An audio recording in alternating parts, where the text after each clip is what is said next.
All right, welcome in. Welcome back to another episode of Bears Film Room. My name is Dave, cover the Bears for SM. Joined by my good friend, co-host, and Chicago Bears writer for sportsmockery.com as well, Ficky. And unfortunately, the 4-game winning streak comes to an end. Bears lose to the Baltimore Ravens 30-16. Kind of a brutal loss, a lot to get to. We're going to go ahead and just start with our instant reactions here. And so we're going to do things a little bit differently. I want to just I'll start, kind of give my raw take, and then I want to rate it 1 through 10 how either happy or mad we are. Of course, I don't think there's gonna be a lot of happiness here. We start the pod every single week typically with just our instant reactions. This one we're going to give a rating just based on how happy, mad, how we feel, so at the end. But to start this one, I want to talk about Caleb. Jacob Infante talked about it's time to have a conversation about Caleb Williams. And the one thing I do not like about Twitter, really any socials, is it's really hard you can't criticize your quarterback without people getting so upset. And for me, I think it's totally fair. I'm not calling Caleb Williams a bust, but I am asking him to play better. And today was just too many opportunities, and it's not all on him, but his accuracy issues it's a real thing. It's been prevalent throughout the entire season. And his ability, or his lack of ability, to kind of share the ball today, in my opinion, he just stared down Rome a lot. And the Ravens took advantage of it at least once, obviously for the pick. There probably could have been a couple more. In my opinion, I think it's fair to say that Caleb just needs to play better. He's not a bust right now at all. However, the last few games, it's just been pretty lousy. And when you look around, it's hard not to compare. And I know comparison is the thief of joy. But you look at Drake May, you look at Jaden Daniels last year. I have not seen a stretch from Caleb where it's like, yeah, he was worth the number 1 overall pick right now. And to say that he is holding back the offense, I think is a very fair point. Now, Ben did not have a great game today as far as play calling. However, for me, it's just like, I think the quarterback is kind of holding him back a little bit. And we've had that conversation time and time again in Chicago. And I'm trying not to be too harsh, but at some point, he has to either show that he's the guy. Otherwise, if we continue to see performances like these, it's just not good enough. It's just not good enough. And I understand, different situations. I don't care. I simply don't care. If you're the number 1 guy, number 1 overall pick, you're supposed to elevate. You're supposed to be better than some of the dysfunction. And right now, I think he has it good enough where he should be playing better and more consistent. And then lastly, I want to talk about Odunze. Awesome receiver, too many drops again. He had a huge drop, I think, that kind of didn't change the game, but it's like you settle for a field goal when you're moving. It was a great throw by Caleb. And Rome, again, he just sometimes has those drops. And then I guess my final point, we'll get to everything. Santos has to go. This game should have been tied at one point, and I think the defense and offense probably play differently if this ball game's tied, but of course you're trailing and things happen. But Santos has to go. I don't care anymore. He may be accurate, but to not hit that field goal at the end of the half and to be that short is absolutely, it's laughable, man. Jake Moody, sure, he may have missed it 15 yards right or left, right? I don't know, but he's been pretty good since he's been in Chicago. But he would have had the leg to at least get it there. And it's embarrassing to have a NFL kicker on your team where it's like, yeah, I'm sorry, man. He just missed a 55-yarder or 59-yarder. Didn't even hit the crossbar, right? So all in all, this is a loss I've seen way too many times in Chicago. And I know Ben Johnson, this coaching staff, is way better. And I believe in them a lot. It's just not a good game from them overall. But this is a loss where it's like, we've seen this how many times since we've been watching the Chicago Bears? Way too many. We are not supposed to see these types of things in this new era. And of course, things are going to happen. But you lost to Huntley, Snoop Huntley, Tyler Huntley, once again, and he outplayed Caleb Williams. I'm whispering that, but that's the hard, honest truth, man. And it hurts my heart to say. Oh yeah. 4-2. Now you're 4-3. You had a golden opportunity, man. Golden opportunity to seize this, to go to 5-2, and to stay in an arms race in the NFC North with the Green Bay Packers and Detroit Lions. And I'm not even sure what's happening with the Steelers and Packers game right now. I'm going long, but 1 to 10 in regards to how pissed off I am. This is probably a 9. And I'm not showing it because I'm trying to stay calm, and we're going to get through the entire game and kind of recap it.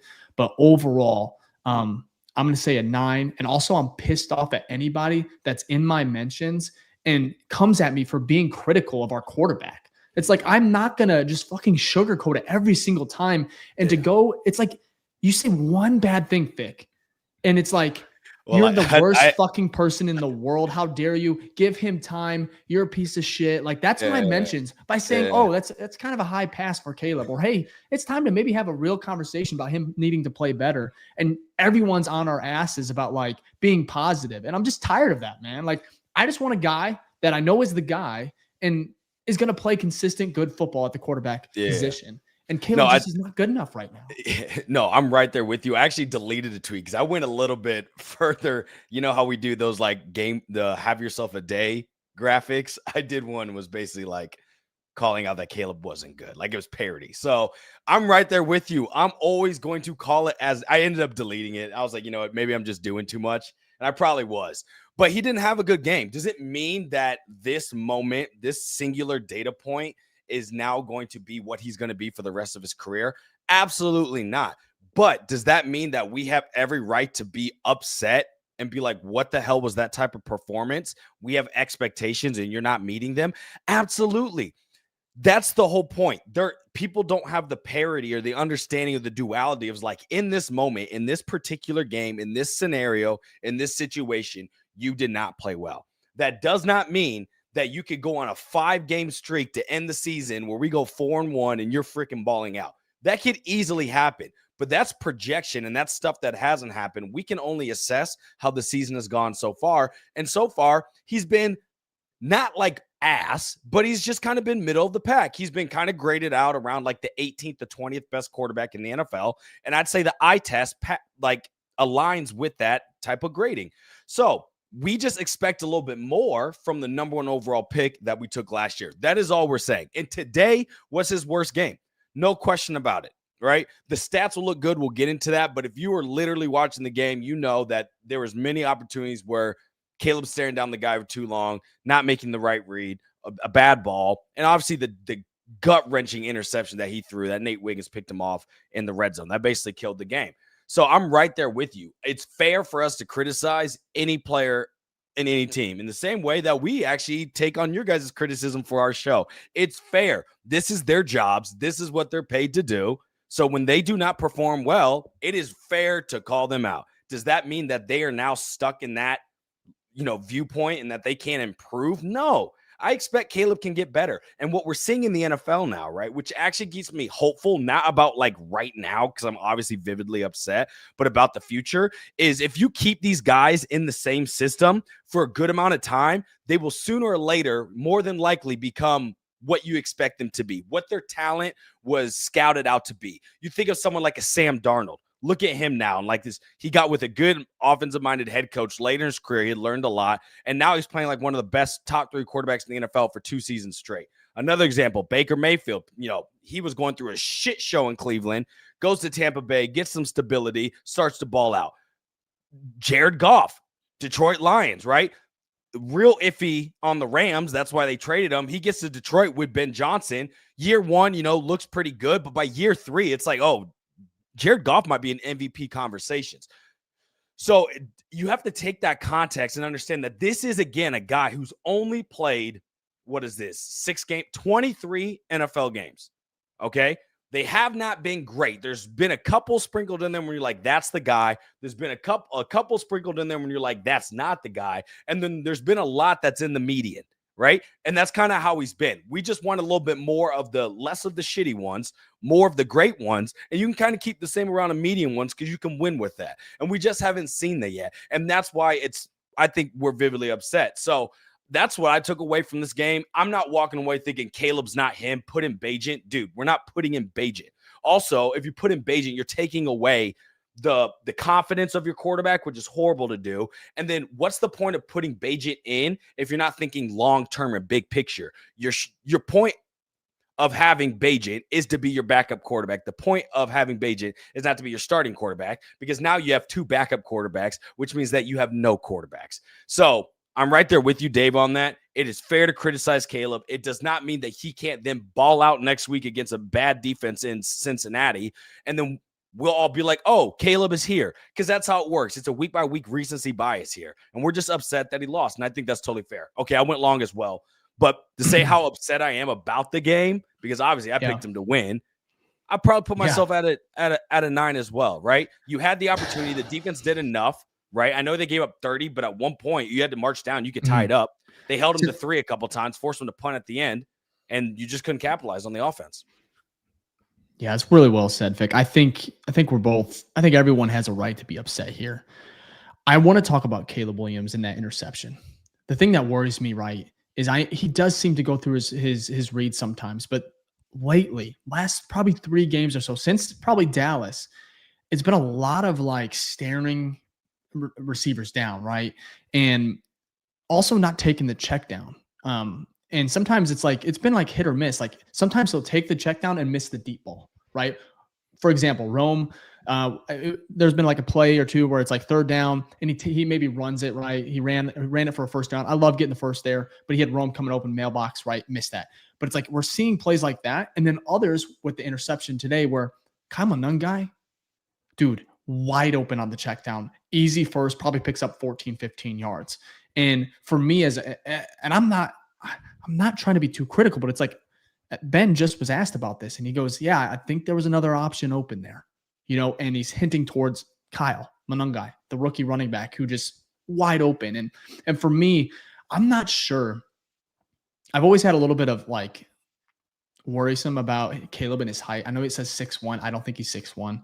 And I think his ability to see over some of these defensive linemen, it's tough. It's really hard when you're a shorter quarterback. Like Baker Mayfield, I think is 6 foot, maybe 6'1" is listed, but I think he's 6'2". We saw it with Drew Brees. It takes a special type of quarterback processing, right, to be able to overcome some of those height issues. We said Kyler Murray obviously is a lot shorter, but even he still has those struggles. And for me watching Caleb, there's sometimes where I see that it's pretty evident where he's not tall like Drake May. He's not tall like a Justin Herbert. He's got probably an average, maybe below average height when it comes to the NFL quarterback position. And again, I might be reading into it, but I think it really is hindering him at this level and what he's able to see. And of course, it is not all on him. There's some drops, the penalties. The Bears lead the NFL in false starts. It's not great. It's not great. It's like overall, I've seen a lot of undisciplined Bears teams, right? The Matt Nagy era, there was a year where they were just abysmal. Matt Eberflus, of course, not disciplined. This year, though, man, it is up there as far as like what they're 4-3, so 7 games so far. I have not seen probably another Bears team as penalized as this one, and I'm down to put that. I'd say on the offensive side, I think the defense has been pretty clean, but yeah, the offensive side's been so bad, many penalties. But overall, I think if you put both sides together, I think they're leading the NFL in penalties, even yards with those penalties. It's hard to play offense and win games truly at a level when at the rate they're going right now. And they got lucky in this 4-game win streak. Let's not say it was pretty, right? They won a couple last second, right? The block field goal, the game-winning kick. The only easy one was Dallas. And even last week it should have been easy, Fick. And it was awful, right? You went up 20 to, did they go up 20 to nothing? No, they went up 20 to nothing against the Saints. The Saints, and it was still a close game. Like, I don't care what anybody says. It was just not pretty. And yeah, the fact I see a comment here, a lot of Drake May comments. The funny thing is Ben Johnson liked, I think, Drake May more than Caleb. Well, now, also, to be fair, Drake May's been playing amazing. He didn't play great today, right? So I'm sure they're upset about Drake. But the thing is, he's had more. His deep ball, though. Oh, it looks good. To be fair, Caleb's deep ball's been pretty actually good this year. That's like the only part of his game that's been pretty accurate. Did he hit one today, though? Not today. Well, you know what? There's another thing I want to bring up that I tweeted about is that Luther Burden was in for like one play, and then I saw that in the second half, Devin Duvernay was that third wide receiver. Like that deep ball at the end of third down was Devin Duvernay. Concussion. He got hurt. Yeah. Got it. That's why. Okay. Because I was like, why is Devin Duvernay in a lot? But then also they must have not played OZ much either in that second half because Devin Duvernay was in a good amount. And I'm like, look, he probably shouldn't be there when we have OZ and Luther. I totally forgot Luther got concussed, but yeah, that was brutal.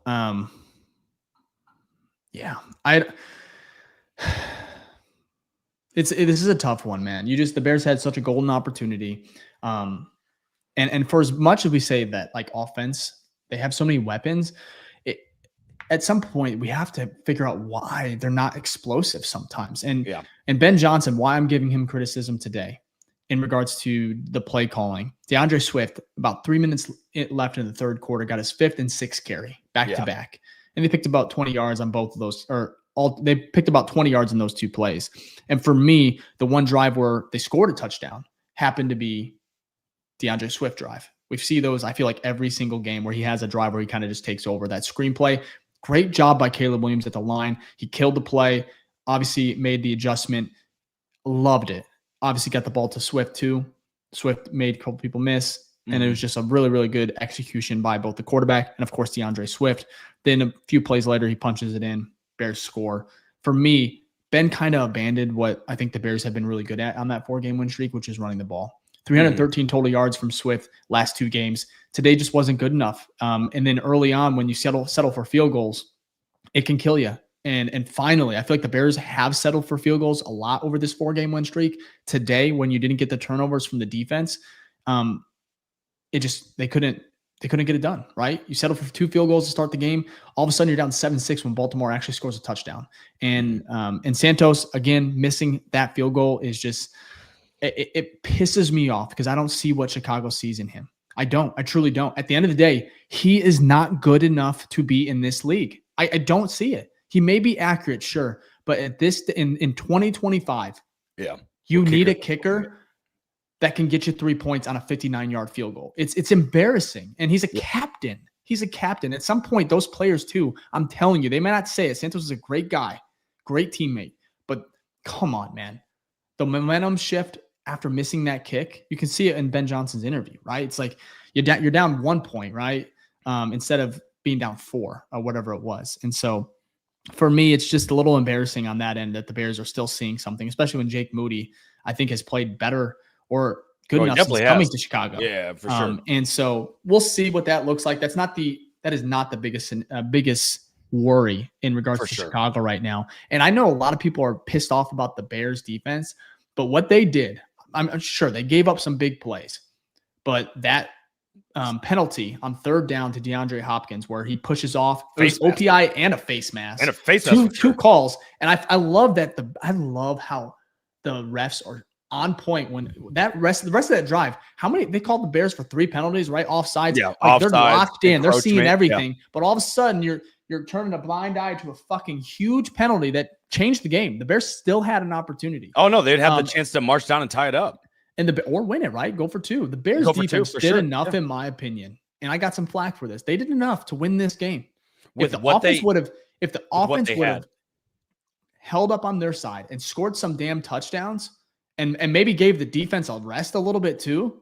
I mean, come on, right? And then I understand the injuries too. The defensive line, Shamar Turner was out. Javon Dexter got hurt a little bit. Got injured a little bit. Dominique Robinson, first play of the game, injured. Right, the Bears are flagged on the kickoff, and then he's injured with an ankle injury. It's like it's pretty sad. I see. That was a tough one. Sad to draft Caleb. I'm not going to go that far. I just think that we need to be able to criticize the quarterback. The same thing with Justin when Justin was here. It's like if you could, and Mitch, but and I guess it's just kind of like a very volatile conversation whenever you talk about your franchise quarterback or whether he is or not. And for me, I think it really hurts your soul when you talk about Caleb, because like the hype that he came in, a generational talent, number 1 overall pick. I think it's very, very fair to say you expect him to be better, where he's at now. This is game number 24. Sure, he had Matt Eberflus, and that entire rookie season was terrible. And I bet he is going to look better next year with Ben Johnson in year number 2. Well, I don't want to talk about it quite yet, but he should, right? But my question is, can he reach that elite ceiling that we thought he should be and could make? And I think there's a real argument that might be off the table based on what I'm seeing. Well, you're hoping what can happen, which is possible, is that it ends up being more of the Josh Allen route. Okay. Josh Allen was known for being inaccurate for his first 3 seasons. The fan base was like, dude, this guy cannot hit it. And then 1 year, it finally kind of starts to connect. And then you're like, okay, he kind of solved his biggest flaw. All the other stuff wasn't as bad. And then now he's Josh Allen of Josh Allen. You're hoping you get that with Caleb. I don't think he has a processing issue. I think he can see where to, like, he's not, look, no quarterback's going to get every read right. They're just not going to. There's too many options. You're not always going to get to your fourth option, right? I think his issue has been, I think, the not trusting his line because of last year, right? So he's got some kind of bad PTSD from that, and then obviously just inaccuracy. But if there's one thing that can get improved is inaccuracy, because a lot of that has to deal with, feet and getting that right. And so I there is hope that, I'm not saying he's going to be an MVP of the league, but he can still be a good quarterback. If someone like Sam Darnold can end up getting to where Sam Darnold's at, then that gives me all the hope in the world that Caleb Williams, who has way more talent than Sam Darnold does, right? Well, at least when Sam Darnold came out, that he can get there too. It's going to take time. Bears fans were not patient because we've never had a quarterback, right? We're that guy in the desert who hasn't had water and they're starving of thirst, and any ounce of droplets, they're going to try to hold on to that, right? And I get that. I can totally understand that. But realistically, normally, quarterbacks don't just show up into the league and then just be amazing. Even Lamar Jackson, his first year, his rookie year, wasn't that great. It wasn't until his third year where Lamar Jackson, they were like, oh, no, he can actually throw the ball.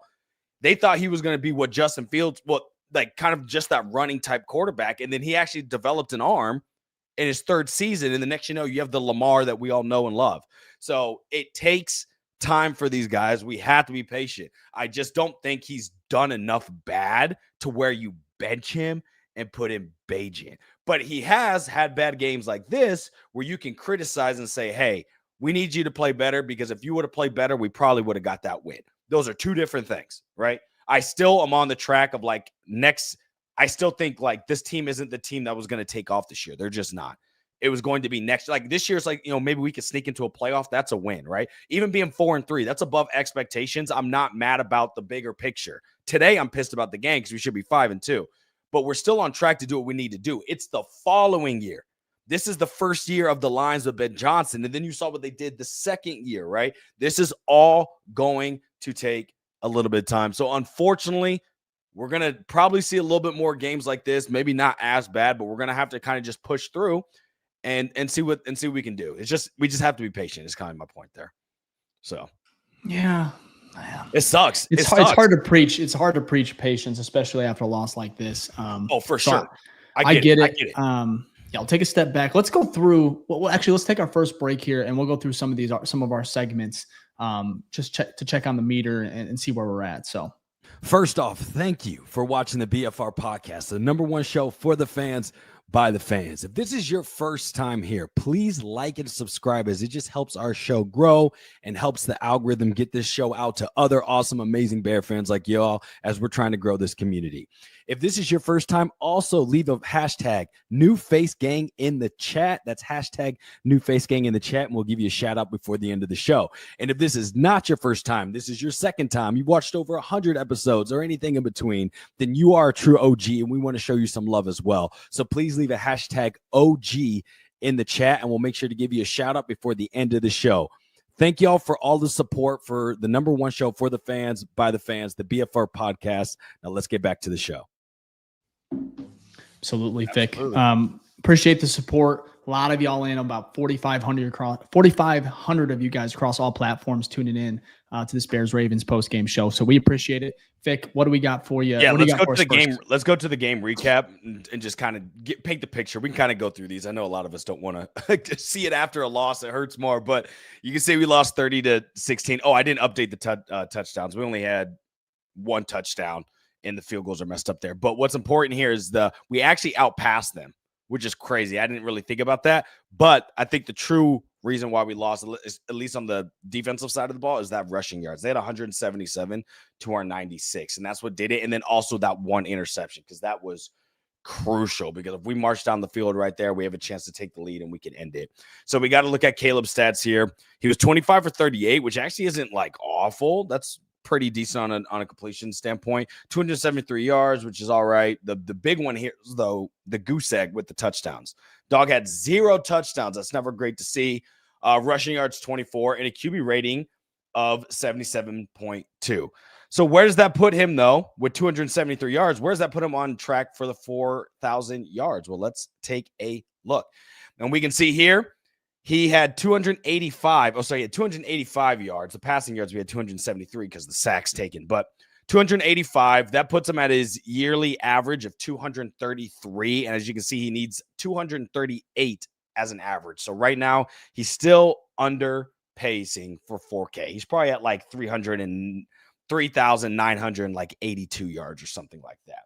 And then final one here, let's look at his QBR. I know last week we thought that was bad from the QBR standpoint, 61, but this one's 77. So it is a little bit better. I think the issue was that interception and no touchdowns. You throw in one more touchdown, right? Especially that, let's say he doesn't throw that pick, and then they march down and throw the touchdown and tie the game. Completely different narrative about what Caleb Williams did today, right? Because when it mattered the most, he marched down and did what he needed to do. But typically we see him do that, and in this game, he just didn't. So the takeaway is, look, Caleb didn't have a bad game. Caleb didn't have a good game, and that's going to happen. Defense got destroyed by Tyler Huntley on the run. Really, it was more him than Derrick Henry. I know Derrick Henry had 2 touchdowns, but they kind of held him in par. And so that just kind of was the name of the game. That was the keys to the wins for the Ravens there. Yeah. I don't want to see those stats again. That was brutal. Yeah, they're not great. Not great. Caleb, he just hasn't played. He hasn't played good enough the last few games. It's just simple as that. I really don't have much to say. It was a weird game. As far as the game planning goes, with the run game being almost non-existent in that first half. Waking up today, I felt like the Bears were going to be able to get a win. I didn't think it would be pretty. I didn't think it would be easy. But this one, to play from behind basically the entire game, right, was something I just did not expect. I thought at least a little bit of fireworks, especially with the Ravens defense playing kind of poorly. They've given up how many 30 points like 4 times this year or something like that. They lead the league. They are the bottom 5, as we talked about in the pregame show. They're a bottom 5 defense in the NFL. They're not great. Yeah. So that's what makes it worse, because you thought, okay, if we're going to lose, maybe it's a shootout or something. You didn't think it was going to be because our offense couldn't move the ball, and that's what's frustrating, at least to me. Yeah. No, I agree. It's just a huge missed opportunity. That's a good point. Like it's a missed opportunity. Everything was written in the cards for you, or written in the stars for you to win that, and you just didn't. So that's what sucks. Just didn't pull through.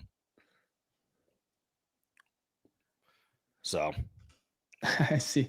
I just saw a tweet here from Eddie from Barstool. It cracks me up. He goes, "I will not be entertaining the Caleb Williams conversation. Caleb is my quarterback." He's our quarterback too. But that's my point though, he's our quarterback, and he's going to be our quarterback, and I want him to be the starting quarterback next year. But today he sucked. That's it, Some days you show up to work and you don't do your job well, and it happens, It doesn't mean you get fired on the spot. Caleb, that's that needs to go on a t-shirt, honestly, for these type of games, because it's gonna happen. Caleb Williams, he just didn't play. Caleb Williams is our quarterback, but he sucked today. Simple. However, I think it is more to that. I think it's been a very rocky first 7 games for Caleb Williams and Ben Johnson, or in Ben Johnson's offense. And it's hard. It's hard because you want instant results. Like we're in a society where we want instant gratification. And especially when it comes to your sports teams, right? We cover the Bears. We're fans too, though. Yeah. I'm tired of watching. I'm tired of like the carousel that is the Chicago Bears quarterback. It's embarrassing. It's frustrating. I'm going to be pushing 30 here in like 2 more years. And I'm just like, can we please just get a 5 to 10 year run where we just got our guy and we're able to play in some important games? And for me, 4-3, a golden opportunity. I'm going to keep saying it here for the Bears to move to 5-2 and to be able to watch this Pittsburgh Steelers Green Bay Packers game and feel really good about it, right? Because you're rooting for the Packers to lose, of course. You always do. But, man, they lose tonight and you win today. If you would have taken care of business, you're right there for the division as far as leading the division. Now you're playing behind. Good news is it's kind of good and bad. You got a lot of divisional games coming up, in the back half of this season. And it's going to be make or break. And last year we saw the Bears play pretty well against a lot of the opponents, a lot of the Lions and Packers and the Vikings late in the season, of course, just came down to really the end and some brutal and costly mistakes. So, but I think it's fair to criticize the quarterback, and I think it's very, very fair to hold him accountable right now. And I also think it's fair to, say, hey, yeah, it is still early to call, for Bagent or to make some, end all be all statements in regards to what he's going to be as a pro. So, well, here's my thing with Bagent, right? Mm-hmm. Did we not watch Bagent last year? Do people forget the 4 games? I was literally at 2 of those games where Bagent started. He started last year? You're thinking Justin Fields. No. Remember, Caleb got hurt, right? Caleb didn't play every game. Caleb got hurt? He played every game last year. Yeah, he played every game last year. You're right. Dude, you're making me. Sorry. Like, that was 2 years ago. 2 years ago where he came in, Vikings game, Fields got injured. That was him. And then the following game against the Saints, he also played. My bad. He played 4 games and went 2-2. You're right. It's a blur. Yeah, Caleb played all games last year. But I think people forget that because, again, it's like, well, if this isn't it, let's put in the other thing. Well, it's like, well, the other thing is behind Caleb for a reason, right? Like, it's not like they're hiding Tyson Bagent from the world. They're not like, oh, we can't wait to unleash this. No, these coaches need to win because it's their job as well. So if Tyson Bagent was really that guy, he would be starting. Sorry, he would. And that's not the case. And that's not a diss on Tyson. I think Tyson understands that too. That's why he took money here, because he wants to learn behind Ben Johnson, right? And he understands there's a lot he can take from it. He could go out and start somewhere else, but he decided, I'm going to sit behind here. I know my role. And he's kind of talked about that. So I get it. People are upset. People are welcome to be upset. It's part of fandom. I'm pissed about the game too. But you got to kind of relax and look at the big picture and say, if you really want Caleb to work, if you want this draft pick to work, you got to have patience. That's why it's a 4-year rookie contract deal, right? Plus a 5. If you go through 4 years and it ain't it, okay, then you can start over. That's fine. But giving up on someone 20 games in, we're not even halfway through this season. So he's had 1 year of dysfunction, and then now he's at 6 games in through his new head coach. Like, come on, guys. I get it. We're upset. And I know it's hard to preach patience after watching a game like that. And also from a fan base like us that's never seen great quarterback play. But let's look how it is next year, end of the season, right? That was the main question that, Dave, we always talk about is Caleb the guy by the end of the year? That's all we need to know. Or do we feel like he performed better than last year, where we feel comfortable where next year he makes another giant leap? And that's what we need to look at. It's hard to do that on a game-by-game basis, so I'm not judging people for that. But I'm trying to kind of bring people down to earth a little bit to be like, hey, look, let's let this play out. A lot of football left. If we sneak into the wild card, people are going to be thinking completely different about Caleb, right? So he can get hot at any time. It's possible. Happens in the NFL all the time. We just got to kind of see if it happens. And if it doesn't, then, hey, I could be wrong, and he's not the guy. That's totally fine. But at least we got to give him enough time and enough data points for us to feel confident about that decision. And we're just not there yet. So, yeah. Let's move. I want to say something about, I know we have the Ben meter. I think we need to throw that away. I know I'm doing this. It's hard for me. I'm a little different. You want to keep it? Okay. Well, mine's rough. We had the Flus. We had the Flus meter because he was on the hot seat to start the year. Let's get to the Caleb meter. Let's get to the Caleb meter, and then we're going to discuss it about should there be a Ben meter. That's fair. I can totally see that. But let's get to Caleb meter first. And honestly, I only planned on having the Ben meter for 1 year because it was his first year to kind of see how we're feeling with it. But starting with Caleb, I knocked him down a little bit. He's still in the yellow. We've talked about ad nauseum about this, so I don't need to go more into it. But he's just got knocked down a little bit because he didn't have a good game. But I still feel like there's tons of room for improvement, and he can easily move that notch up. And, who knows? He could end the season on a 6-game crazy game, like a heater to end the season, get into the playoffs. Any of that is possible. It's hard to fathom as Bears fans because we've never seen something like that. But it can happen. I'm not going to knock his ceiling. So I just have him knocked down a little bit. But what about you, Dave? Okay. Before we get to my meter here, I want to bring up this super chat here from Sweetness 34. First of all, thank you for the $10 Sweetness on YouTube. This is Daniel Jones, by the way. Patreon, I'm pretty sure. So. Poles picked the wrong QB last year and the wrong tight end this year and gets a 5-year extension. 18 is our QB, and he will be the starter for the next 2 years at least. A first overall pick, nope. So totally fair. Criticize. Like I said, I think it's fair to have these criticisms. I think, for sure, when you're talking to your friends, you're talking about ball, like I think we're all we get to those emotional states where we're like, yeah, this is how I feel. And I think it's fair. I think the problem is sometimes when you put it on social media, it can have huge ramifications. People are going to disagree. It's just like, it is what it is. But I think it's more than fair to have real criticism, both from especially Ryan Poles, 100%. And then, of course, Caleb this is his 24th start. Albeit there's a lot of dysfunction. It's the Chicago Bears. I get it. But yeah, 24 starts in. We'll see, man. We'll see. So let's give him 17 starts of non-dysfunction. Right now he's got 6. Let's give him 11 more and see how that works. Because let's be real, this year hasn't been dysfunctional. So he has 7 now, right? 7, yeah. Wait, where today? 4 and 3, yeah, 7. So let's give him 10 more and see how that works. But thank you, appreciate it, Daniel Jones, for the super chat. Love that. Absolutely. But yeah, definitely Ryan Poles. He's definitely welcome for all different criticism. So let's bring up my meter real quick. I have him, I think, of the quarter of the way, 3/4 of the way. Yeah. Let's bring that up again. Here we go.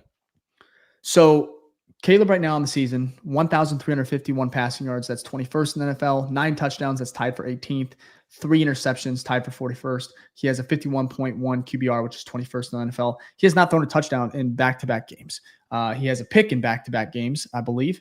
And he's still, like I said, he's kind of living off, the ups and downs. I have it 3/4 of the way right now. It's been a very inconsistent season. I would say the first quarter was okay, borderline good.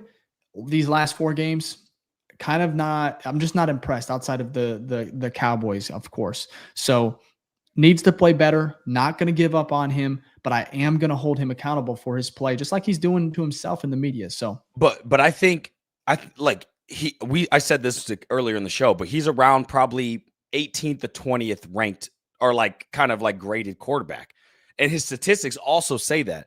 So it's not I know because he went number 1 overall, you're expecting him to be at least top 12. But 20, for a Bear, I'm saying as a Bears fan, when's the last time we had a quarterback that's top 20 in anything? That's not good enough. That's just not good enough for me. That is not a win. I am not taking that. That doesn't make me feel better. It doesn't make me feel. It makes me actually feel I'm saying worse. Long picture. No, I'm saying long picture though. I'm saying long picture. The guy was nowhere in the top. He wasn't top 32 last year. This year he's top 20 where he's at currently now with even bad games. So you're hoping next year, right? That guy can move into he can move into top. If he gets in the top 15, you can't complain about that. That is hard to get in the top 15, right? I know, because look at the top 15 quarterbacks right now in the NFL. How many of them really are actually the number 1 overall pick? Were the number 1 overall pick. If you're to look at the top 15 QB list right now in the NFL, I bet you will not find one number 1 overall pick other than Jared Goff, who didn't even become that guy until 8 years into his career. That's what I'm saying. I know, I get it. You're right in the way you're thinking. I think the problem is because we took him number 1, the expectation is you have to be you should be the top 10, but history shows that it's hard to be a top. It just is. It's hard to be in there. Give me the top 15 by the end of the season. I'll be happy. If you tell me by the end of the year, Dave, he grades at top 15, I would take that. Wow. And we're winning games. As I get older, I'm just tired of it. Top 15, that was Jay Cutler. I think Jay Cutler had he had a year or two where he was top 15. He had 1 year out of his 4, his 4-year heater, But Caleb, I don't think Jake. Don't get me wrong. I'm not giving Caleb Williams a pass. You give me top 20 in the NFL. I'm not going to clap for him. It's not a pass. If he's top 15, that's not good enough. I don't. I'm saying long term, big picture. I'm saying he's improving. You're telling me big picture. If he ends up being just 15th overall in the league, that's good I'm saying this year. If he ends up grading out this year, but his passing yards, I think it's a mirage in my opinion. He has not played top 20. I don't think he's a top 20 quarterback in the NFL. I would say that because the NFL is full of a bunch of bad quarterbacks. That's why it's so hard to find good ones. The NFL look at all these teams. You go through every team in the NFL, they have a lot of bad quarterbacks. That's why every year you have 4 really good contenders because it's Lamar, Josh Allen, Patrick Mahomes, right? Those are your top 3 every year. And then you have some people that kind of fall within the middle range, like your Sam Darnold, your Jared Goff. There's a great here. It says from Eduardo on YouTube. Well, you have to prove why you got picked number 1. And that's a really good. I think that's perfect because he has not proved to me in any facet of his game of why he should have went number one. I agree with that. I agree. And the thing is, it used to be turnovers, and he still only has 3 picks, right? And he had 6 total last year, 3 this year. So I think he doesn't throw the ball to the other team very often. That's a great, that's good. That's huge. Other than that, though, why, like the things that we saw at USC and even Oklahoma, what has translated, truly translated to the NFL? The good stuff. And I'm not seeing it enough. So for me, I'm just top 20, top 15 is a huge, huge failure, in my opinion, for a guy that was number one, especially when you look at a draft class that probably is going to be up there as far as wow, these 5 guys, 6 guys. I mean, it produced some starters, and then I think a couple stars like Jaden Daniels. The health is a big issue. But his accuracy is unreal. His deep ball. And then Drake May, who's coming alive. He actually played pretty good last year too, but he's having a really, really good. But Drake May is the example that you want, right? He was in a shitty first year, right? It wasn't like Drake. People weren't talking about Drake May last year, right? Yeah. But Drake May also didn't have to deal with the pressure of being picked number 1 overall. If Drake May was picked number 1 overall, played like he played last year, Caleb was picked 3rd, the narrative's a little bit different. I agree with everything about the actual performance. Caleb has not performed well. I'm all on board with that. I just think a little bit of the narrative behind it is because you are the number 1 overall pick. And it's true. You got to prove it. That's right. I agree with everybody on that. I just think I'm trying to be big picture because that's the only way you're. But what is there, Fick? Let me ask you this. I know you're trying to be positive. Big picture. Why are you still optimistic? What makes you optimistic that Caleb Williams is going to figure it out or look differently 20 games from now? Ben Johnson. Because I saw what Ben Johnson did with Jared Goff. Jared Goff's an elite processor. No, I think he has elite and elite. Yeah, he's been in the elite. So when they say elite processor, a lot of them is just you're able to see a defense. Tom Brady talks about this all the time. I've seen so many defenses at this point. I know what it is before the snap, and I can just time on tape. What about the accuracy? What about accuracy? No, accuracy can improve. Josh Allen showed that he did that. Josh Allen was very inaccurate. This Josh Allen, I think that is like a huge anomaly. An outlier. No. Dude, but look, people talk. If you remember about Mitch Trubisky, they're like, "Oh, Mitch, Josh Allen, Mitch, you see it." I'm like, don't. Look, I'm not saying that. You asked Josh me Allen's an example. also 6'5", an elite. Height has nothing to do with accuracy. A lot of times, accuracy is with your feet. It's not with your height. I think accuracy. I think Caleb has issues seeing. Over that's guys. different. That's not that's more vision. Yeah, that's vision. That's not like your accuracy though. Accuracy is gonna be more based off your feet and your hips. Anytime there's bad accuracies, their feet weren't set, they weren't pointed in the right way. But sometimes Caleb has to maneuver, get to the outside of the pocket so he can see and then get that throw. I mean, sure, there's gonna be things that tie into it. There's a lot of factors that go into it. My point is the thing that makes me upset is not about what Caleb did today. Caleb played like shit today. I've tweeted that. You've tweeted that. We've all tweeted that. The point is the doom and gloom I see from Bears fans where it's well, that's it. Give up, do this, do that. And it's dude, there is no other thing ever. If you've ever tried or learned something new or picked up a new skill of any type, or you started a new job, you worked on something new, it takes fucking time. I don't care who you are. I don't care if you're the best at something, right? You always hear that Michael Jordan thing, oh my God, he got cut in high school. Yeah. So at some point, Michael Jordan wasn't fucking Michael Jordan. All right. So the point is every use case is very different, but there's one thing that is always true.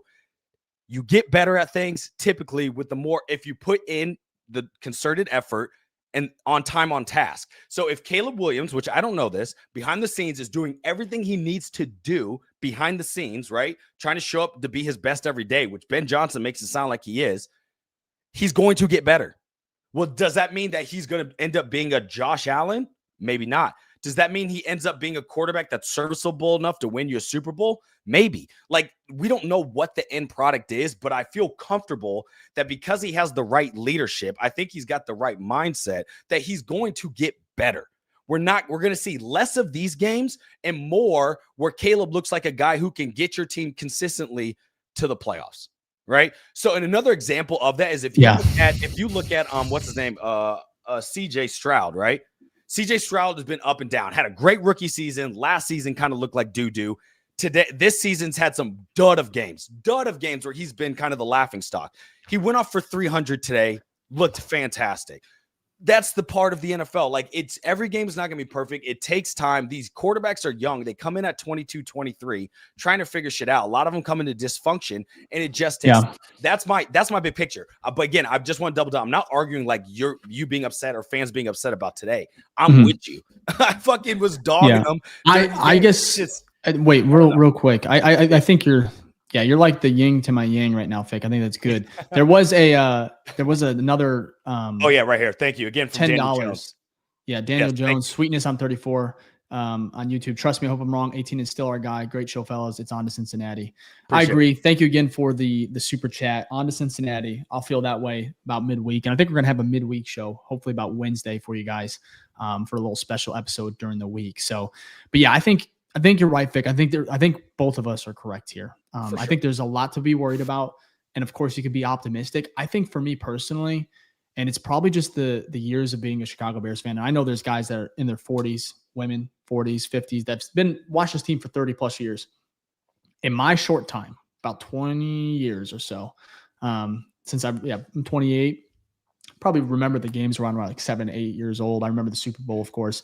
I just am not optimistic when it comes to this team, especially at that position. And that's where my pessimism, and I think the Trubisky Fields eras really, really sucked a lot of this positivity for the Bears and what I have for them. Because I always was like thinking about the, glass half full. Yeah, glass half full. Yeah. Always trying to look for the positives, and I'm tired of that. I want to just look at this. I want to look at my quarterback on Sundays and be like, yep, that's our motherfucking guy. Like, that's fair. A guy. I would love that He's too. A franchise guy. He's a top 10 guy. He can win. Or the Bears can win because of their quarterback. Not, in regards to just like they win despite their quarterback. Correct. And I've seen a lot of games this year where the defense has really helped us out. And the offense still has not done enough. Thankfully, it was enough in the last 4 games where they can get some of those really, really close wins. But I'm just tired of being like, yeah, I can see this. I think we're about 10 games away from maybe him really starting to click. I don't want that, man. And I understand this is the first year with Ben Johnson. But for me, you look at the Commanders, you look at some of these teams that have had really, really good first seasons under a new head coach. I don't want to waste time with Caleb Williams under this rookie contract, because if you, God forbid, you're not sure if he's elite or not, and you have to pay him. You look at like, let's see here. Didn't they pay Daniel Jones? Now he's looking a lot better, but like, that's really bad. That's a really bad example. But we've seen it where you, Brock Osweiler. Remember when they paid him? Anyways, all I'm trying to say is I'm tired of having to try to look so damn hard for the positives. And I want to be able to look on Sundays and see, that's a franchise quarterback. And for me to still have questions and to be not able to make that declaration, it pisses me off.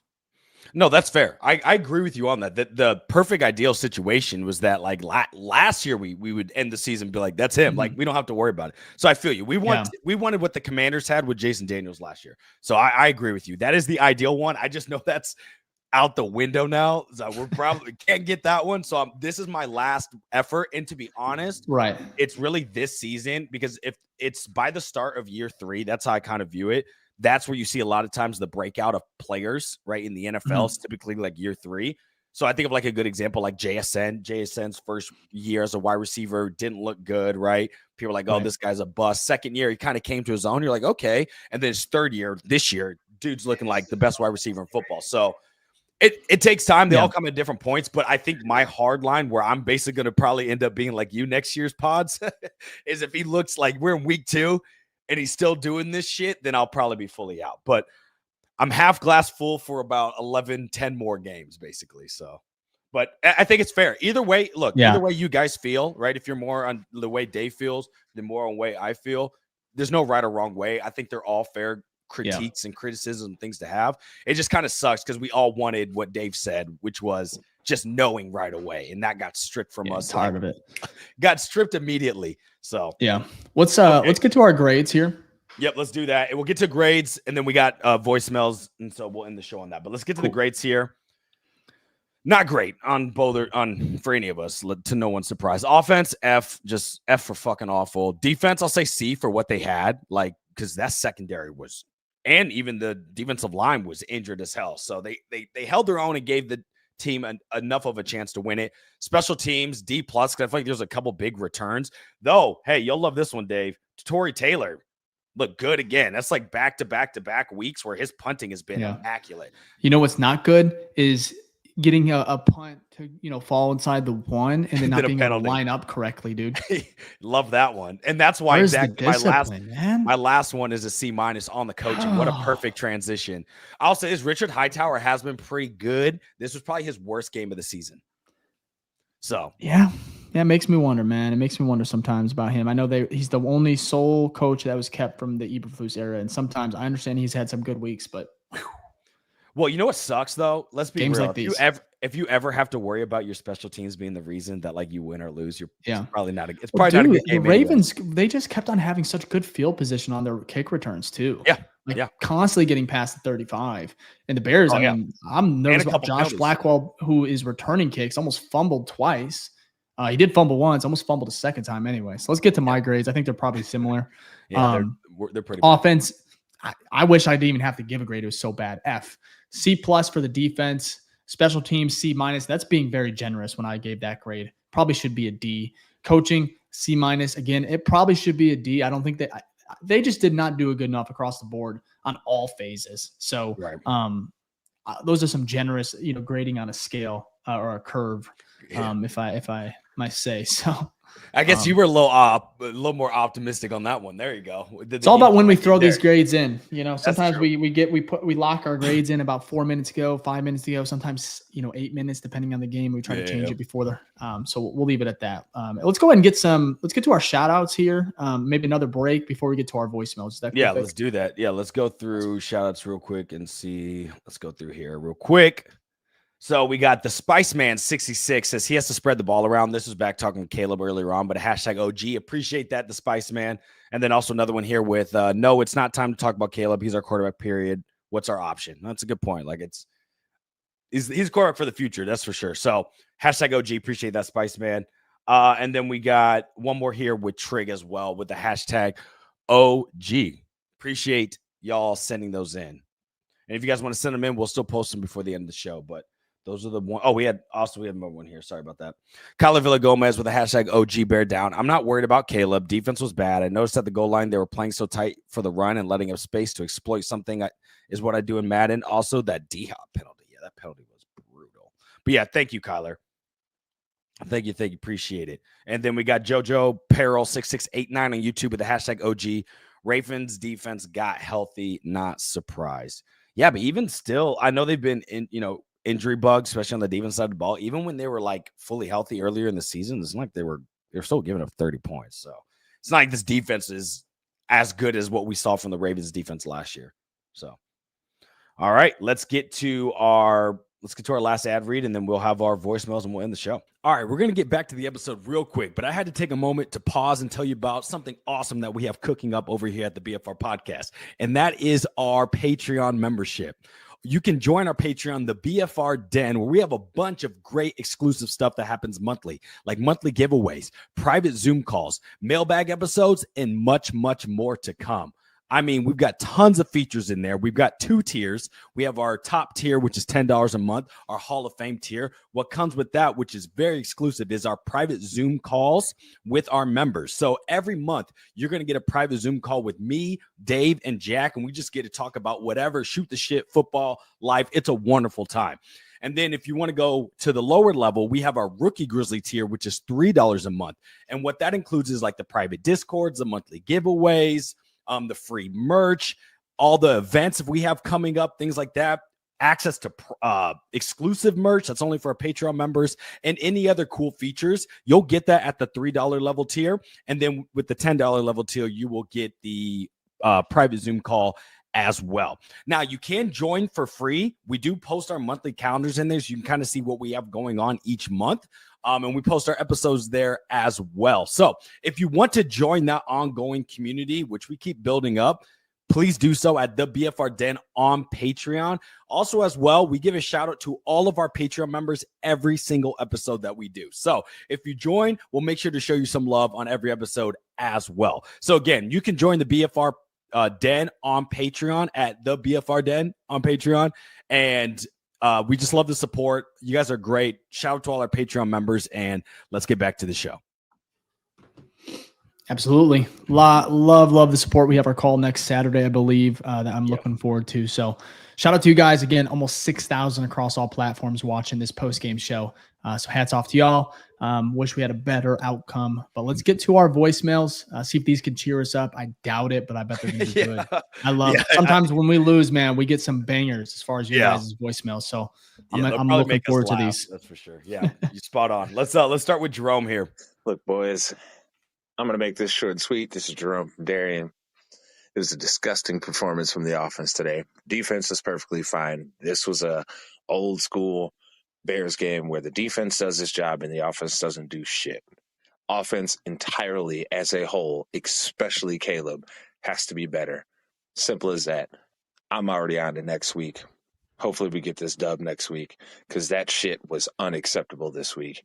Bear down, baby. Hope y'all have a good one.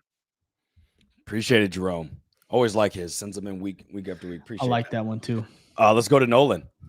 I think the loss here doesn't really matter. Like, going to that game, it was fine if we lost it because we have the Giants and the Bengals next. Giants just lost Cam Scotabo, so that's going to be winnable. Bengals just lost the Jets, winnable. But what worried me most was Caleb Williams' just lack of development. And I've always said, like, the past couple of weeks, like, he hasn't looked like the best quarterback, but he hasn't fumbled the game or threw away the game for us. And then today, he threw away the game for us with the interception in a crucial moment. And, I mean, you can go back and, like, cherry pick the face mask on Hopkins, but we shouldn't have even been in a situation. And the first two drives ending in field goals instead of touchdowns is kind of the starting point of the entire downfall. Absolutely. Look at us. I like that one. Hey, yeah, that was a good one too. We should probably maybe make this a thing. We pick the best voicemail from the shows. That'd be a good thing. Yeah. Let's go to Tyler next. Hey guys, Trig here. Big fans of both you guys. I love the content every week. I just want to start off by, saying such a frustrating way to end the game. We should have had a PI. We should have had a face mask there right in front of the refs. It feels like we're the opposite of the Chiefs this year. It's so frustrating every week. And it's just fucking, it's the NFL. Like, it's just a disgrace that was able to happen and win them the game. So who knows what really happens if things go our way a little bit. But I'm trying not to be as negative as a lot of other people in the comments. I'm just tired of bitching and moaning. Like, Caleb wasn't good today, again. And it's concerning for sure. It's year one of the new offensive regime. We're going to see ups and downs. It's just part of the process, I think. And I'm trying to buy more into that. But yes, the clock management was bad. A couple of times where we saw the issue with the accuracy, the decision making. It's very frustrating. But, he did make, a plentiful amount of plays today. And I thought the play calling wasn't good by Ben John today. I thought we got outcoached. We got beat at the line of scrimmage. The offensive line did not do a great job today. Ryan Poles needs to do his goddamn job and go find some secondary help, go find some D-line help, because we have backup corners out there with one of the worst D-line units in the entire league, and we just won't win games for the rest of the year like that, especially against Jamar Chase and T. Higgins next week. We will get fucking torched. So Ryan Poles, I beg of you to go do your job and get this team some help. But the run game was bad. We couldn't get it going. Defense, O-line, Caleb wasn't good. We all around were not good. So I'm not going to sit here and just beat on this kid. I'm not going to, there's so much negativity around him. I'm refusing to be a part of the problem. He has to be better. He knows it. Ben Johnson knows it. They will work on things. We will hopefully bounce back here, but we have to make moves at the deadline. Yeah, thanks, Trig. Appreciate that. Totally forgot that we're gonna have to get if deep roll out. They'll drop 40 on us. We can't cover Chase Brown and Jamar Chase. Yeah. Okay. Thank you. Appreciate that. Let's go to Jack next. Take a breath. It's never as good or bad as it feels in the moment. Tyler Huntley may not be an amazing quarterback, but he's got a team that he's playing on that has been built to win games just like this with an amazing head coach. Hall of Fame running back next to him, all pro fullback, great wide receivers, tons of Pro Bowlers on the O-line. Chill, baby cake. Like, it's all good, bro. We just, something's got to get cleaned up. Caleb, I thought he didn't play as bad as people were making him out to see. I thought he improved from his play in last week. He had the bad pick, but, as a young quarterback, staring guys down happens. Also an amazing play by that cornerback.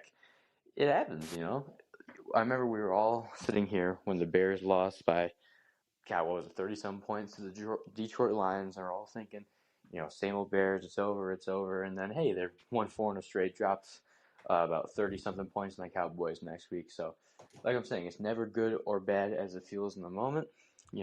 The coaches, I trust this coaching staff a lot. I trust Caleb as a quarterback. They're going to look at the film, see missed opportunities, and then they're going to work to capitalize on it next week. You got to think positive. But I think I'm more upset with Bears fans at this point than the actual Bears themselves, which is kind of funny. Just take a breath, bear down. Yeah, that's I do think there's a lot of people that get upset with each other. Like, we bicker as fans, right? Yeah. And I think we're all emotional in a different each game. Some games some people are more upset than I, and vice versa. So this one just happens to bother me a lot. And I knew it would if we lost. Oh, for sure. Because for us, we don't get many games where we're expected to win. So that's why that one. Yeah, and also this game shouldn't even count. They manipulated the injury report, man. I saw that they might lose a draft pick for that. I saw give that shit to us, man. Yeah, for what I just have to watch. I don't give a shit if they lose a draft pick. Send it to us. We need it. That's funny as hell. Yeah. All right, let's. That was a good one, Jack. Appreciate it. Let's get to Ben next. Hey guys, so I'm just going to start this off. I think a lot of people are looking, okay, where are we pointing the blame of losing to Tyler Snoop Huntley and the dog shit Ravens team? I think it's actually on us. This is on us as fans for believing in the Chicago Bears, believing that they could be something that they just aren't, which is a good football team, even an average football team. That's on us. That one should never happen again. That's on us as fans. However, it is weird because at this point in the season, I think preseason I had us at 3-4. At this point, my expectations were not high. I think I had us at 7-10 going into this, but we're 4-3. We're better than that, and I'm still fucking pissed. I hate. I'm still pissed. Oh my god. Like, yeah, sure, okay, you're 4-3. The season isn't over, but it makes it hard to think, this team has any chance of being like an 8-win, 9-win team. Like, there's no way in hell this team goes above 500. There's no way we can even compete with Green Bay and Detroit again. I don't even know if we can compete with Minnesota or San Francisco, even if they do with Mac Jones. Like, and I think a lot of this game is gonna be centered around Caleb talk. He's a bust. He sucks. And I think that that's just that kind of quarter to quarter fan thinking of, he's never going to be good. Because I think that's kind of what we're used to. Like, okay, they're not good in their 5th game in their career. Okay, they're just going to be bad forever. It is what it is. But I don't think that's the case. I think it will come. He absolutely needs to be better. He definitely did not play very good. That was like a D grade game for him. But I don't know. Maybe I'm delusional. But, whatever. Sue me. But now, next week, you have to go in fucking pissed. You are playing a very bad Cincinnati Bengals team that just lost, that just got not smoked, but just blew a game to Justin Fields and the Jets. Like, you want to prove that you can play some ball in the National Football League? You have to go nuclear and beat these fuckers by 3 possessions. You cannot let Joe Flacco do anything. You have to be able to run the ball down their throat. Caleb, you have to actually ball the fuck out. This is a dog shit. This is like a defense that's even worse than the Ravens, and the Ravens have a dog shit defense. But, yeah, I don't know. I think that's kind of all I got. Go volunteer at your local pet shelter. Fuck the Bears. And one more Sunday closer to death. What more can I ask for? What a way to sign off. Yeah. Go help out your local shelter. You're about to die. Fuck the Bears. Yeah. Sorry, that ending was pretty funny. All right, let's go to Dakota next. What up, boys? This is Dakota here. Man, what an awful team loss that is. Just front to back, didn't look good, didn't look ready for the game. Tyler Huntley, a backup quarterback, ran and threw all over us. It was expected with injuries to the secondary, but such a tough loss. And then Caleb, man, he didn't look good. He didn't. Last week he didn't look good. This week he didn't look good. But I do want to say I am sick and tired of hearing Bears fans just absolutely ripping the guy apart on just everything he does. And Bears media is guilty of it. National media is guilty of it. People listen to it and just repeat it as fact. And it's just, man, he's our quarterback. Like, we need to support him. You know, we can say he hasn't been bad without just absolutely trashing the guy every step of the way. A great example, Eric Lambert during the game, he tweeted about how Ben Johnson liked Drake May before he got drafted. Like, man, Ben is the OC with Detroit at the time. He has Jared Goff. Who cares what he thinks about a rookie that hadn't even been drafted yet at the time? He was probably just being nice because he was going into the league, you know? And it's just stuff like that really irks me because we can support Caleb. We can critique Caleb. He's our quarterback.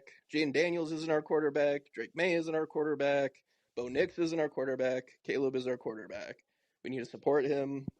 We need to critique him in a way that actually is constructive. And I think everybody's kind of lost the plot on that, man. So, tough loss. Caleb needs to be better, for sure. Bear down. Appreciate it. That was a good one to go to. That was good. Absolutely. Appreciate Bear that. down. Yeah, bear down. Let's go to Marcus next. I'm gonna try and keep this short because my girlfriend's orchestra concert is starting soon. But yeah, Caleb played like shit. Not great. The Bears as a whole, not great today. Dennis Allen, I don't know what, like some of the plays on defense, I don't understand what we were thinking. But look, like Caleb, he had a bad game. Like there's no denying it, and I'm not gonna try and defend him. Like, no, he just played like shit. But that's just how football is. You're gonna have bad games. And I just need to see if he can walk it off. Because look, QB development, it is not a straight line. It's not like a straight progression.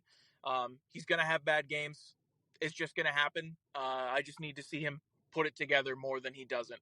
Right now, it's not looking like he's doing that. But yeah, rough game. Here's hoping we can put it together next week. But yeah.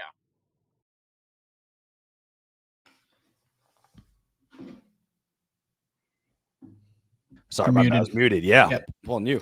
I was gonna say that was a good one, Marcus. Appreciate it. Hopefully you enjoyed that. Your girlfriend's orchestra concert. I'm sure that'll be better than the game you just watched. So appreciate the voicemail though. Let's go to Mark next. I don't know, boys. That was rough. That was extremely rough, man. Oh my God. Oh. That game was almost demoralizing as the game versus the Vikings and the game versus the Lions this season. Maybe even worse, the fact that it was against the backup quarterback in Tyler Huntley. You know? Oh. Caleb played like ass, man. Straight ass. Booty cheeks. Buns. I don't know. The Caleb Williams conversation is going to get really, really uncomfortable. Really uncomfortable, man. After these last 2 weeks. 0 touchdowns and 2 picks. I don't know, man. It's going to get real uncomfortable. I don't know. The defense kind of gave up in the second half a little bit, man. I don't know. Once they saw that Caleb wasn't going to help them out at all, they kind of just folded it in for the rest of the day. I don't know, man. Our throwing game was supposed to go off these last 2 weeks, and it did not whatsoever. Nothing. Caleb did nothing. Absolutely nothing. No touchdowns. 0. 0. He just broke his phone. Oh, yeah. Team, I don't know. This loss is very, very demoralizing right now. Ugh. Hey, the run game looked decent at times, but we need to get that throwing game back on track, man. Ben Johnson got to get that shit figured out. And Caleb's got Caleb's got to get his shit in order. Otherwise, we're going to be at the bottom of this division again. Oh, man. Just lost for words, man. Bear down, I guess. The Bears. I'm out. Guy is going through it. Mark, you got to go outside, touch some grass, my man. I know it does suck, but go get some sun, man. I promise you. You'll feel a little bit better. Turn on a favorite show or something. Turn off football. It'll get better. We appreciate that. Let's we got 3 more here left. Let's go to Jake. Hey guys, I appreciate if you do listen to this. It would mean a lot. Obviously, you're going to hear a lot of conversation about Caleb Williams, and that's totally fair. He has not played great the last few weeks, and today especially was rough. It looked awful, and you're just kind of scratching your head at like what is going on. And I already know, again, the conversation you're going to be hearing a lot about in these voicemails. So I'm going to pivot to something else, and I'm going to talk about Ryan Poles. And I know every year, it seems like every year, we're having a conversation about Ryan Poles. Well, here we are again. And this is why I'm going to have this conversation with you guys. It's for 2 reasons. Reason number 1 is that who thought it would be a good idea to have Nashawn Wright, Jalen Jones, and Nick McLeod as your starting corners? How do you think you're going to win a game with that? You know, Nashawn Wright was your cornerback 3 going into the season. He's now your starting corner. You then had, Jalen Jones, I'm pretty sure is with the Colts practice squad. It wasn't even with the team. He's now out there as one of your starting corners, rotational corners. And then Nick McLeod, and again, no disrespect to him, I didn't even know he was on the team. I had no idea who he was. And we keep having them out there thinking they're going to help us win these games. This answer is it's not. So one of my questions that I'm asking is, why are we not trying to address this? Why are we not bringing in help at cornerback? And if this is for a week or 2, I would understand. But it's been like that since week 1, since Jalen's been out. We've seen problems at this position, and we've done absolutely nothing. And that, to me, is crazy. And I was chatting with my dad about it. He goes, oh, well, maybe no one was available. But you see Cleveland and Jacksonville doing a trade with corners, and look how well it's worked out for Cleveland. It's worked out well for them so far. It's working out pretty well. And then the second thing I want to talk about real quick is this draft class. Colson Loveland, you draft him at 10, and everyone's at first dogging it because they got him over Tyler Warren, and everyone's oh no, it was a steal of the draft, blah, blah, blah, blah, blah. Yeah, Tyler Warren looks like a top 5 tight end, and Colson Loveland hasn't been involved. So I don't want to hear that whole, he just needs to develop kind of thing. I'm not confident in that pick at the moment. And again, I know it's early, but right now I'm not confident in it. And I think every Bears fan has a right to be a little upset about that. Then you draft Ozzie Trapillo in the 2nd round, who is coming in as an eligible receiver for a few plays, and then is off the field. Why are we wasting picks and not getting someone who could be out there for majority of the time? In Luther, again, I can keep going. Luther Burden, he's had some flashes. He's looked good on some plays, but hasn't been involved. Your 4th rounder in Ruben Hypolite, he's a healthy scratch every week. Why are we drafting players that aren't going to be on the field helping us win? And I'm tired of hearing, it's a developmental player. They got to develop and get better. I am so over that, and I feel like majority of Bears fans are over it as well, because there's other players that you can probably go back to now in this draft class. Take a look at where we drafted Ruben Hypolite and who was drafted after, and you would probably be surprised that some of them might be making some noise right now, and we could have had them. So I'm curious to hear what your guys' thoughts are on that, and I'm just hoping that next week it looks like a completely different team, because if it doesn't, we better buckle up, because it's going to be a very long season. Some fair points in there. Oh, absolutely. I think there needs to be a lot more heat on Ryan Poles. If there's a conversation to be had, it needs to start with him. He got extended, and that is 100% on the Bears, because everything that voicemail just had is 100% right. I think there's real conversation. I know Tyler Warren is in a different environment. Yeah, Luther Burden, same thing. Obviously, you want to see more from both Loveland and Burden, but even Ozzie Trapillo, right? Some of these picks where they needed to have an impact, you expect an impact in year one because they are taken that high. Mm-hmm. It's a real conversation. And if there is any conversation to be had, it starts with Ryan Poles, in my opinion. Even there's just a lot of questions in regards to his process since he's entered it. Talk about hot and cold. Talk about hot and cold. That's Ryan Poles. He's like he'll do some things that pay out well. Some things you're like, oh, that's a big miss. And he ends up finding himself. He's kind of like where Caleb is right now. You find him like right around that like 18 to 19 range of like GM. So I feel you though. That's very fair. But you know what? If they go win 3 games straight again and they win 6 out of 7 games in a row, a lot of these the heat will start to die down. But obviously they have to go do that, and they didn't do that today. But thank you for the voicemail, Jake. Appreciate it. Last 2 here, we got Sam and then Philip. Hey, boys, I'm just going to get right into it right now. I am pissed off.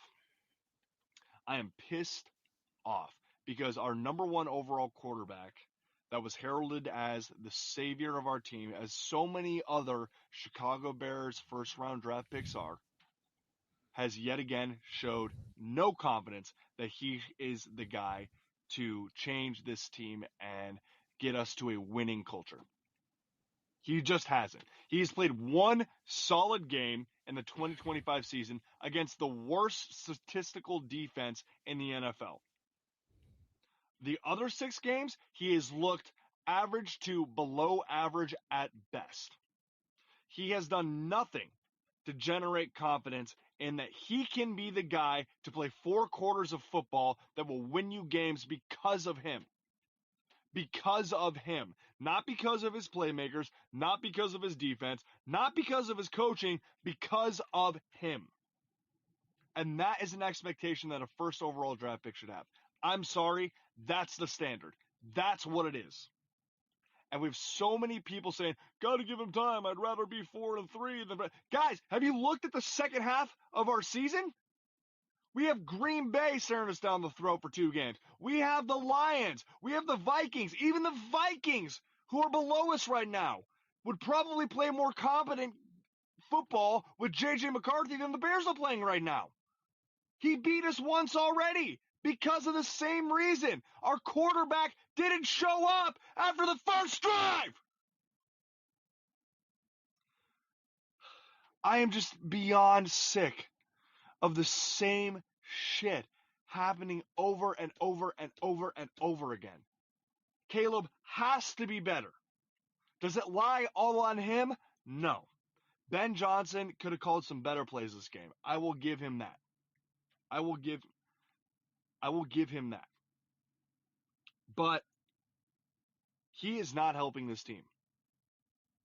Simple and plain. He is not helping this team win games. It's the accuracy issues. It's the decision making. I don't know, boys. I don't know. The rest of our season looks a little bit bleak. We should have won this game. Prove me wrong, Caleb. Prove me wrong. I'll talk to you guys later. Absolutely. Thank you, Sam. Yeah, appreciate it. Most we've heard him upset. But I was gonna say that's the first time I've ever heard him upset, so I kind of like to see that from him. All right, final one here is from Philip, Patreon member as well. Hell yeah. What's going on, fellas? This is Phil. So, disappointing game overall. Obviously, Caleb Williams needs to play better, but I wanted to call in to kind of give like a rally cry around all of this because, look, as bad as Caleb Williams has been the last 2 weeks, what do we know about him, right? We know that he comes up big in clutch situations. He's done that multiple times in his first 2 seasons. And we know that he limits his turnovers for the most part. Yeah, he's turned the ball over a couple times the last couple weeks. That was bound to happen at some point. Like anyone that thought that Caleb was going to keep going with this crazy INT to TD ratio, I mean, it wasn't realistic, right? At some point, every QB has bad games. I feel like as a city, we tend to overreact to week progression from the quarterback position. And I just really hope that we are able to kind of give Caleb Williams more grace. Yes, we should expect more from him. He's a number 1 overall pick. He's supposed to be the franchise. You want him to be better. You should expect that of him. And I think he expects that of himself. However, you also don't go all the way the other way if he falters, a couple of times during a season. You look at Josh Allen, the way his career started. He was not good until year 3, I believe. Plenty of other examples. I mean, you see what guys like Darnold or Danny Dimes, like what they've done. Now, obviously, they had to go to other teams. I'm hoping Caleb Williams doesn't have to do that. What I'm trying to say, though, is that progression is not linear. It does not look the same for everybody. I think Bears fans have a bad habit of looking too much at what's happening in other cities. Oh, look at what happened with CJ Stroud. Oh, look what happened with Jaden Daniels. And we start making that what we're expecting. And that's not reality. Reality is much more, up and down. And it's really been what we've been witnessing with Caleb. Now, his inaccuracy has been pretty bad, and we needed to get better. But I know he's got all the talent in the world. He's got the desire. I believe in this coaching staff. Yes, today sucked, Bears fans, but brighter days are ahead. This is not Matt Eberflus coach, Bears football. So I have faith in this group to get things together. And I hope that Bears fans will be able to see that too once they get over the hurt of today. Appreciate y'all. Peace out, homies. Appreciate it. Fair. Yeah, it's basically the whole mantra of today's show is, patience or not patience. And I can understand both sides, but people don't want to wait because we've been waiting ever. Yeah. The only franchise has never been able to have a 4K passer. So I get it. Get all of it. Appreciate all the voicemails, though. We're going to run through our shout-outs here real quick because those went just a little bit long. Oh, sorry, Dave, do you have something? No, let's get these shout-outs and we'll get out of here. Yep, so let's get the shouts to our Hall of Fame Patreon members. Shout out to all of y'all. Michael from across the pond. We got Gage as well. Phil, who just did the voicemail right there. Appreciate you. Michael Berry. I saw Angie also was actually some positive comments in the chatter, so shout out to you, Angie, as well. Daniel Jones, thank you for the 2 super chats. Really appreciate that. Thomas as well. You're always in here. Tito, shout out to you. And then also Dave. And then also we got to give a shout out as well to our rookie Grizzlies. We got Alex Hamilton. We got Chris. We got Ethan. We got Caleb. And we got Jason. Shout out to all of you Patreon members. You guys are fantastic. One final plug here. We do have our monthly call next week. So if you want to join the Patreon now, link in the description, you can join the $10 tier, hop in there, and you'll have a private Zoom call where you can vent in person with Dave and I. Well, I guess in Zoom. But we get to talk, shoot the shit, talk about life. It's always a good time, and we have a great time with our Patreon members in there. So appreciate all the support, whether you got, whether it's here on YouTube, whether it's people that listen on a podcast, whether you're a Patreon member, you're in the Discord, multiple things, any of those. We appreciate all the love and support. You guys have helped make this show so much better, and it helps losses like this feel just slightly a little bit better because we know we have a great community here that we're building. So shout out to all of y'all. Absolutely. Yeah, no, great show. We'll see you guys in the middle of the week. Like I said, we will have a Saturday pod, but we're also going to do a midweek show. So stay tuned for that. Subscribe, hit the notifications bell so you're notified when we go live at any point. So appreciate you all. Enjoy your week and bear down. Peace.